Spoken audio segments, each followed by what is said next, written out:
Curso Sempre. Inteligência em concursos.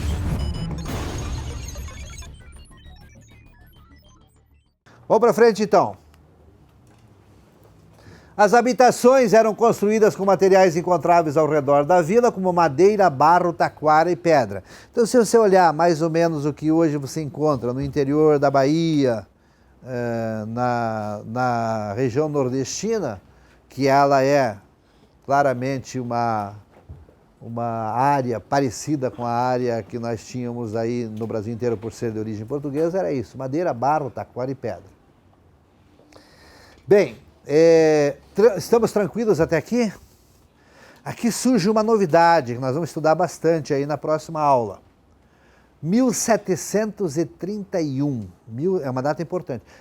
Põe aí meados do século XVIII, né? Você pode ir por aí, né? 1731 já está caminhando para meados do século XVIII. Nós temos o quê? A abertura da estrada do Viamão, que na verdade não é uma estrada, é um caminho, né? Que liga Rio Grande a Sorocaba, e aí nós tivemos o início do tropeirismo. Nós vamos estudar bem isso aqui, tá? Aqui eu só estou colocando Curitiba na jogada, tá? Teve uma pergunta da Universidade Federal do Paraná, num vestibular recente, tá? Que ele perguntava, ou dizia, né, que com o surgimento do tropeirismo, Curitiba entrou em decadência. Não, tá? Não. O tropeirismo, ele ativou Curitiba. A Curitiba deixa de ser posto de mineração e passa a ser um entreposto comercial muito importante, porque ele funciona... O tropeirismo trazia, então, gado e animais de montaria e de tração, que eram os burros e as mulas, do Rio Grande do Sul para São Paulo, tá? E passava aí nos Campos da Lapa. Mas o pessoal parava na Lapa e vinha aqui. E aqui era importante por quê? Porque aqui era o local que recebia utensílios, armas, munição, fazenda, etc., etc., do litoral. Os navios estrangeiros descarregavam em Paranaguá e aqui se criou um grande entreposto comercial. Então, vamos repassar, ó. Se disserem na prova que o fato gerador da fundação da Vila Nossa Senhora Luz dos Pinhais, ou Vila de Curitiba, foi mineração, certo, tá? Mas coincidindo com a fase final da mineração, começa o tropeirismo. O tropeirismo, então, é que vai dar o desenvolvimento. Então, fundação, mineração, desenvolvimento, tropeirismo. Ficou tranquilo essa passagem aqui? Tá tranquilo, gente? Os que não são de Curitiba estão conseguindo acompanhar bem? Sem problema? Então, então vamos entender agora aqui uma lógica muito importante, ó. O que aconteceu aqui, ó? Aconteceu o seguinte, um fato histórico brasileiro muito importante. Descobriu-se ouro, primeiramente, nesses rios do litoral. Sabe-se que no Vale da Ribeira, no Rio Iguape, em São Paulo, né? Cananéia, que a gente já mencionou aqui, tinha muito ouro. Muito ouro para os níveis de busca da época. Mas daí os bandeirantes descobriram ouro em Minas, tanto que lá chama-se Minas Gerais, tá? Aí lá o ouro era tanto, e aqui já estava começando a acabar, que se imagina que os profissionais da mineração se tocaram para lá. E aqui então, entre aspas, entrou em decadência o ouro, né? E a gente percebe isso, que eles foram para lá, que eles não chegaram a esgotar o ouro aqui, como eu falei para vocês, ainda no século passado tinha mineração aqui em Campo Largo. Eu falei para vocês que os caras continuam procurando ouro lá em Tibagi, como hobby, mas procuram, né? Significa que não chegou a esgotar aqui. Só que o ouro em Minas era tanto que os caras se tocaram para lá. Muito bem! A gente vai ver depois isso, mas já vamos fazendo a junção aqui, porque Curitiba entra na jogada e pode sair pergunta aí. Minas Gerais, fica no litoral ou fica na parte interior do Brasil? Interior do Brasil, certo? Então, pensa bem, carregar aquelas pedras pesadas, tinha que carregar elas para trazer para o litoral, tá? Muito ouro. Muito ouro, tem ouro até hoje lá, muito ouro. Basta dizer que se tem lá igrejas, todas elas de ouro, é ouro para mais de metro, tá? Aí como é que eles traziam o ouro lá? Trem? Ônibus? Avião? Carroça?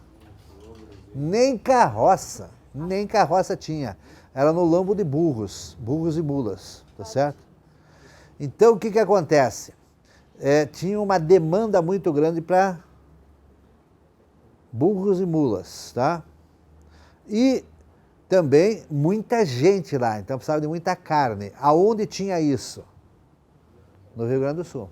Porque o Rio Grande do Sul tem uma cultura diferente. Se você for estudar o Rio Grande do Sul, ele esteve sempre em conflito com os espanhóis, por isso que o gaúcho se acha macho, né?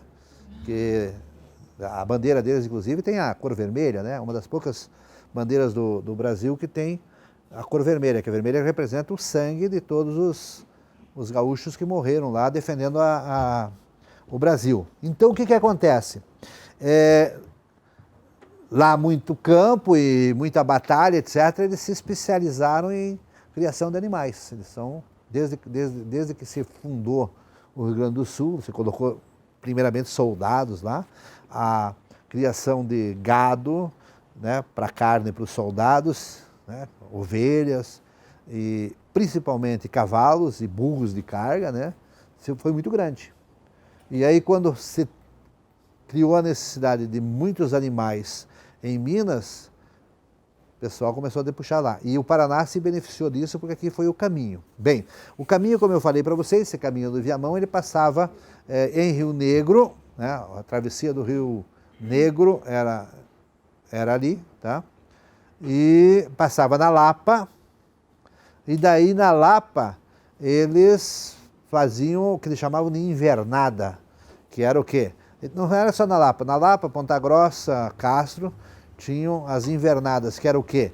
Era deixar o gado parado, né, que ele já vinha estropiado lá do Rio Grande até aqui, e aí ele engordava para depois eles levarem para Sorocaba, e Sorocaba é uma cidade paulista que é ponto final do tropeirismo, e lá eles vendiam para os paulistas, bandeirantes e mineradores, que daí então usavam isso lá em Minas, tá?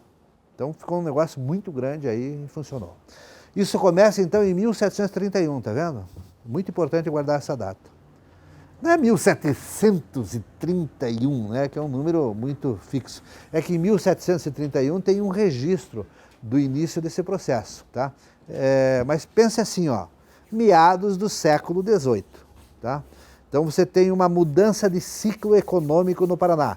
Ele deixa de ser um ciclo econômico de extração de ouro, de mineração, e se transforma em tropeirismo. Tá? Essa passagem é muito importante. Beleza? Estamos tranquilos? Podemos ir para frente? Então, fundação de Curitiba, mineração, desenvolvimento, tropeirismo. Fechamos? Vamos para frente então. A utilização desse caminho para o transporte de tropas de gado e mulas, atenção para o nome que aparece na prova, muares. Sabe o que são muares? Anota aí, muares. Eu acho que eu nem sei se eu... Não, eu tenho na outra apostila essa palavra, muares, tá? Muares são o quê? É um conjunto de animais de carga, que são burros e mulas. Certo? Beleza? Então você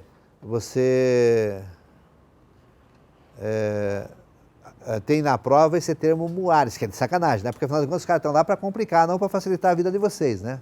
Não vou botar mula e burros, bota muares. Então, gado é coletivo de bovinos, né? De ovinos também. E muares está ligado a burros e mulas. Vindas do sul, passando muitas vezes, atenção, ó, passando muitas vezes pelos campos de Curitiba. Tá? Não era a rota principal, era uma rota secundária. trouxe grandes transformações para as localidades existentes às margens da estrada. As grandes modificações, aqui tem uma história muito interessante, sabe? Eu gosto de contar essa história, que ela é interessante, porque daí você, né, aquela ideia é fixar a informação. Quanto tempo vocês acham que os caras levavam para levar uma tropa do Rio Grande do Sul até Sorocaba? Meses, né? Quanto? Meses. 6 meses, 3 meses, 4 meses? Olha, eles faziam isso seriado, tá? Trazia até um pedaço, depois paravam, trazia outro pedaço, paravam, etc. Tá? Nesses lugares, então, era o que chamavam de invernada, que na verdade é o quê? Era passar o inverno, esperar que viesse a primavera, tá? Os bichos se alimentavam e depois eles continuavam. Então, se eles levassem direto, talvez eles levassem em 1 mês, 2 meses, só que os bichos chegariam estropiados lá, né? Iam pouco peso, judiado, não ia vender bem. Então, eles iam parando no meio, certo? Agora, naquele tempo não tinha celular ainda, tá? Então, os caras deixavam os animais engordando e o que vocês acham que eles faziam também? Eles também, né, davam uma paradinha, etc. E se fala muito do mascate, mas o tropeiro era mais chegadinho nisso, tá? Ele tinha uma mulher em cada parada. Como não tinha celular na época, nenhum problema, tranquilo, né? E é interessante a história que vocês leem, ou vocês veem em filmes americanos e lá você vê mulheres aventureiras acompanhando os homens naquela conquista do oeste, né? Então a gente vê muito aqueles cassinos lá, aqueles inferninhos lá, e a caracterização que a gente tem é a mulher aventureira acompanhando os homens. Aqui não. Aqui, inclusive, tem um museu em Castro muito interessante, que é o Museu da Mulher do Tropeiro. O tropeirismo, ele valoriza muito a mulher, porque, na verdade, o cara tinha uma mulher em cada um desses lugares, bem constituída, mulher séria, ela pensava que era só ela, lógico, né? Toda mulher pensa sempre que era só ela. E agora também os homens estão com o mesmo problema, eles também pensam que são só eles, entendeu? Tem um tempo atrás falando da mulher, agora os homens também pensam que são só um, né? E daí o que acontecia? Tinham filhos, né? Tinham filhos, e o tropeirismo durou de 1730 até 1900, tá? Então foram 170 anos de tropeirismo. E os caras iam lá, depois traziam dinheiro, deixavam dinheiro para cada um, ganhavam bastante, tá? Sem problema nenhum. Também engravidavam a mulher cada passagem. E isso se entendeu que quem colonizou o Paraná, né, Santa Catarina é igual, não foi o tropeiro, tá? Foi a família do tropeiro, uma família em cada ponto. Tá? Ficava 3 meses, depois tocava para frente. E Castro estive lá, fez um museu muito interessante. Não é o Museu do Tropeiro, é o Museu da Mulher do Tropeiro, tá? Valorizando essa pessoa que, na verdade, é o arrimo daquela família, porque o cara andava, né? Andava para frente, né? Aqui a gente hoje valoriza muito a mulher como arrimo de família, tem até estatísticas dizendo que a mulher é arrimo de família em muitas situações, mas isso não é novo, isso já é antigo, né? Então é muito interessante essa ideia. É verdade que aquelas marcações nas ruas, principalmente no Largo da Ordem Vermelha, é do caminho dos tropeiros mesmo? Não é. Os tropeiros vinham aí, tá? Mas eles vinham para comercializar. É porque no Largo tem aquela marcação em vermelho, e já tinham me falado que Os tropeiros passavam por aí, mas não com as tropas. Eles deixavam a tropa na maioria da invernada de Lapa e vinham aqui fazer negócio, né? Ali era um centro comercial muito grande de tropeiros, mas não que fosse caminho das tropas, tá? Agora, quando ele trazia a tropa, aí tem uma estrada de Mato Grosso que vai para lá, mas não conta, não. Não era o caminho das tropas era Lapa, Ponta Grossa, Castro, sai em Itararé e vai para Sorocaba. A gente vai ver daqui a pouco o mapa sobre isso. Bom, então, tranquila essa ideia da integração de Curitiba com o tropeirismo, embora Curitiba não seja rota das tropas, e sim um entreposto comercial. Fechado?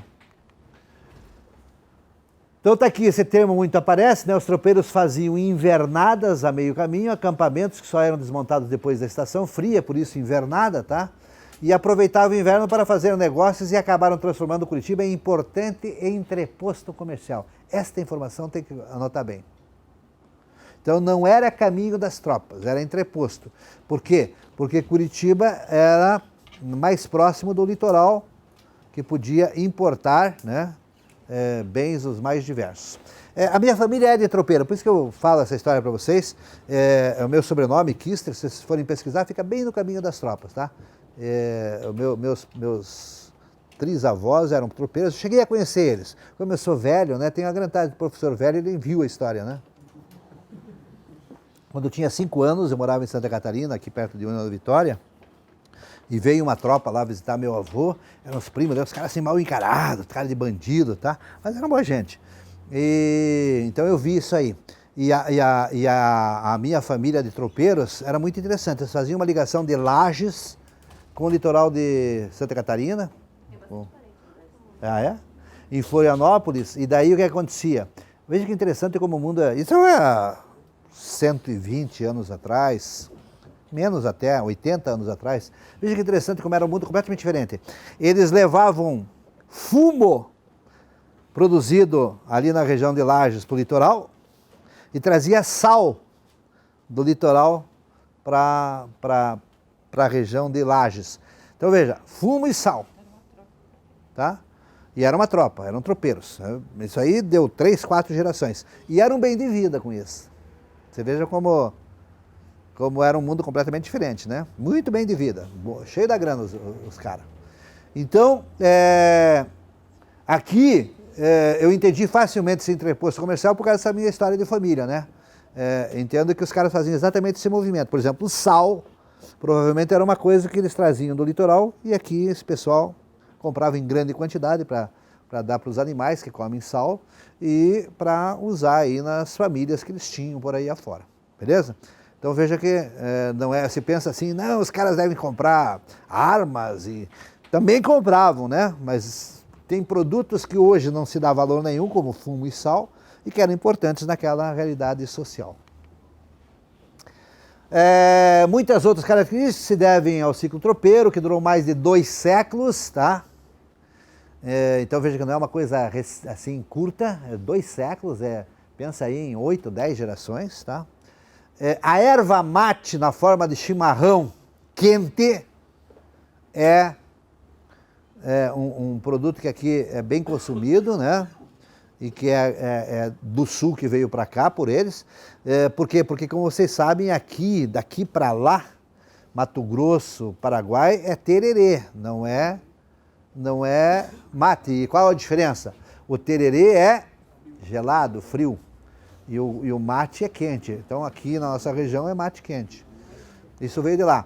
Poncho de lã, carne assada, né? Fogo de chão. Isso é coisa de gente lá. Mas atenção para o detalhe agora, uma pergunta importante. Qual era a etnia do tropeiro? Também podem perguntar isso para vocês. História do Paraná pode perguntar. Quando eu falo tropeiro, o que vocês imaginam? Gaúcho?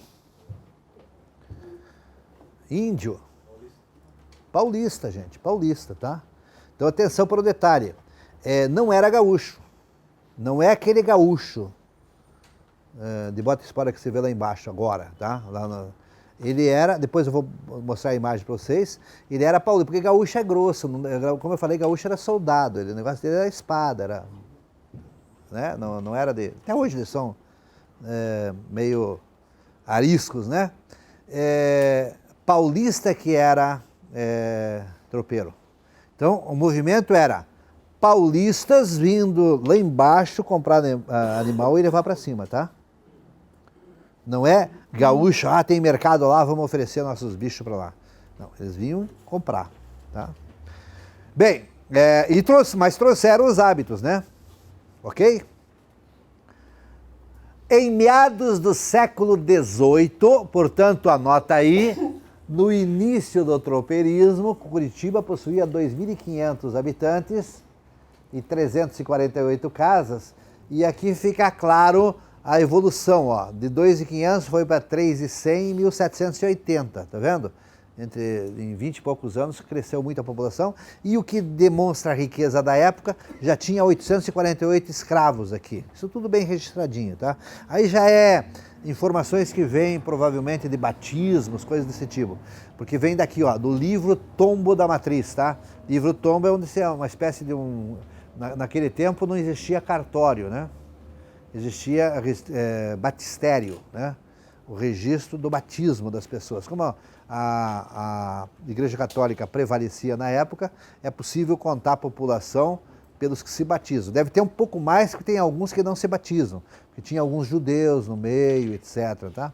Mas o número de 848 escravos numa população de 3.194, essa que é a informação importante aqui, significa que tinha gente cheia da grana aqui.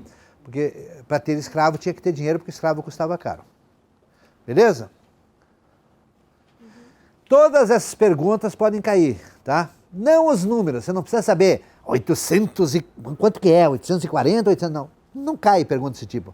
Mas a ideia por exemplo, a última que eu vi da Universidade Federal do Paraná, que é a que vai fazer a prova de vocês, foi essa questão dizendo que, em função do tropeirismo, Curitiba caiu num declínio econômico, tá?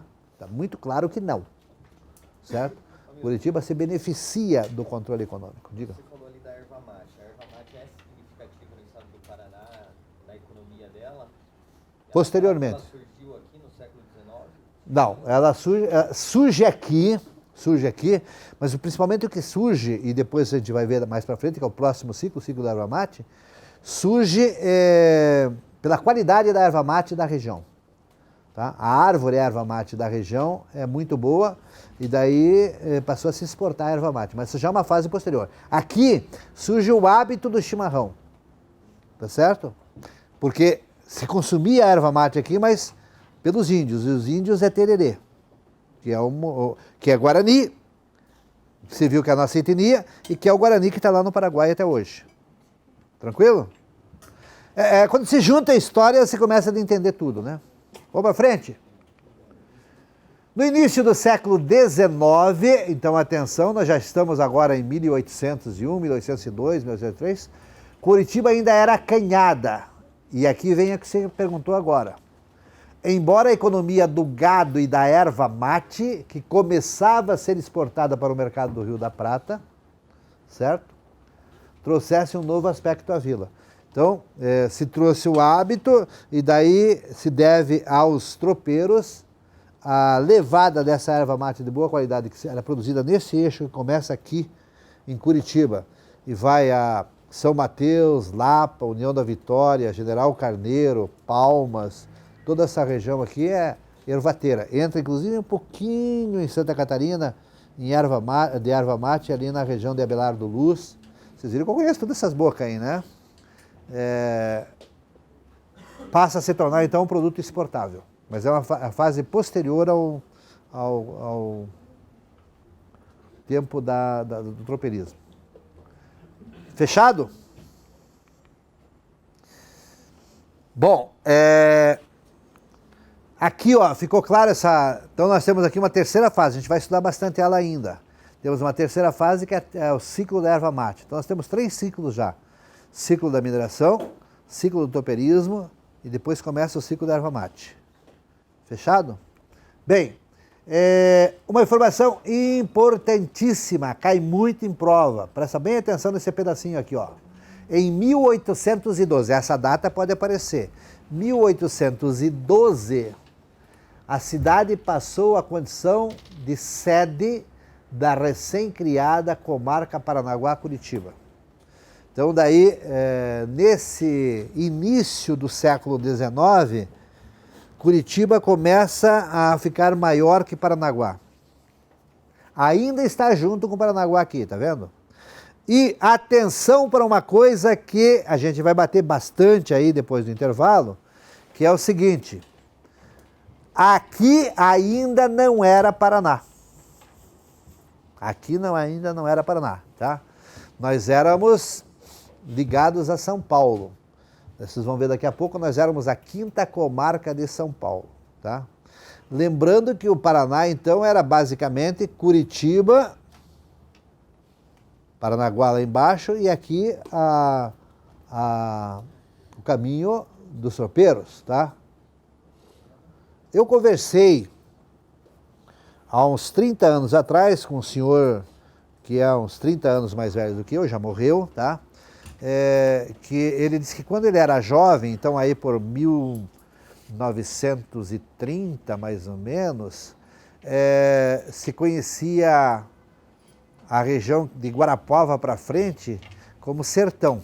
E Guarapuava era chamado de Boca do Sertão. Eu tenho um mapa depois que eu vou mostrar para vocês vocês verem como essa colonização do interior do Paraná é bem recente, tá? O que tem que guardar aqui é essa informação.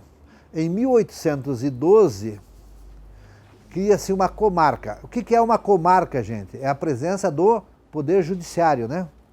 O Poder Judiciário surge com as comarcas. Então, nós fomos a quinta comarca, fomos conhecidos muito tempo como a quinta comarca de São Paulo, tá? E nós éramos São Paulo aqui. E aí a população já estava em 10.500. Então o negócio, veja que aumentou muito, de 3 foi para 10, né? Triplicou, tá? Isso num período aí de 2 gerações mais ou menos. Graças ao quê? Ao tropeirismo. O tropeirismo trouxe dinheiro para cá. Quanto falta lá? 5? Então vamos para frente. Tá certo. Bom, aqui tem um cara que também é nome de rua agora, Saint-Hilaire, né? Conhece a rua Saint-Hilaire? Fica ali no final da Via Rápida, né? Ali do Clube Curitibano até a Praça do Japão. Esse cara é importante, é um botânico francês. Ele é importante porque ele esteve aqui de 1816 a 1822 e ele também deixou muita coisa registrada. Na verdade, os registros são muito dessas pessoas que passaram por aqui. O nome dele é importante, você tem que anotar, né? Mais uma rua aí para você saber, né? Nós já vimos quantas ruas aí, hein? Vamos repassar? Nós já vimos a Ébano Pereira, Matheus Leme, né? Já vimos o Ouvidor Pardinho, né? Agora estamos vendo a Saint-Hilaire, tá? São nomes importantes. Ele dizia, então, entre 1816 e 1822, que nós tínhamos uma cidade tímida, de forma quase circular, com 220 casas pequenas, cobertas de telhas, quase todas de pedra e com apenas um só pavimento. Eu vou mostrar para vocês na aula próxima um modelo de casa, nós temos esse modelo de casa ainda, é a chamada Casa Romário Martins, que fica lá no Largo da Ordem, tá? É uma casa, é a última das residências, a última das casas deste modelo aí, modelo antigo, modelo português, tá? E a gente vai mostrar a foto para vocês depois. Mas só registrem isso, ó. Apesar de nós já sermos uma comarca, ainda nós éramos uma vilinha, tá? Ele dizia assim, ó, isso aqui é um texto de 1995 recuperado. Na época, Curitiba era uma pacata cidade tão deserta no meio da semana quanto a maioria das vilas do interior do Brasil. E como em muitos outros lugares, seus habitantes são agricultores, que só vêm à cidade aos domingos e dias santos, tá?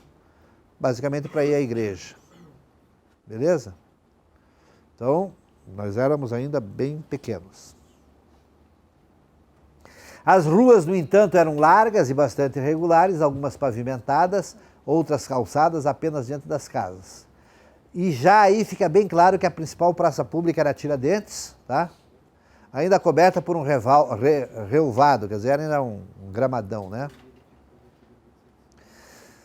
E aqui, ó, mais uma informação importante. 1842, Curitiba passa a categoria de cidade, tá? Então aqui, ó, nós temos algumas coisas importantes. Vou fazer um resumo para a gente terminar essa aula aqui, ó. Depois a gente vai para o intervalo. Então você tem lá, vamos voltar aqui para vocês verem se vocês pegaram bem a sequência e não esqueçam disso, tá? Nós temos aqui, então, 1701, né? Tá aqui, ó. 1701. Ela passa a se chamar 1693, Vila. Primeiro nome, Vila Nossa Senhora da Luz, dos Pinhais. 1701, ela passa a ser Vila de Curitiba, certo? 29 de março de 1693 é adotado oficialmente como data de fundação. Aí nós temos outra data importante que é 1700 1721, não é tão importante não vamos perguntar isso. 1731, data importante, né? Que é a iniciação econômica do tropeirismo, ok? Depois você vem aqui para a data da implantação da comarca, 1812, certo? Ok? E depois, então, vem esta informação aqui que é importante também, ó. Agora pifou o negócio aqui, não. 1842, Curitiba é elevado à categoria de cidade. Deixa de ser vila e passa a ser cidade. Fechou?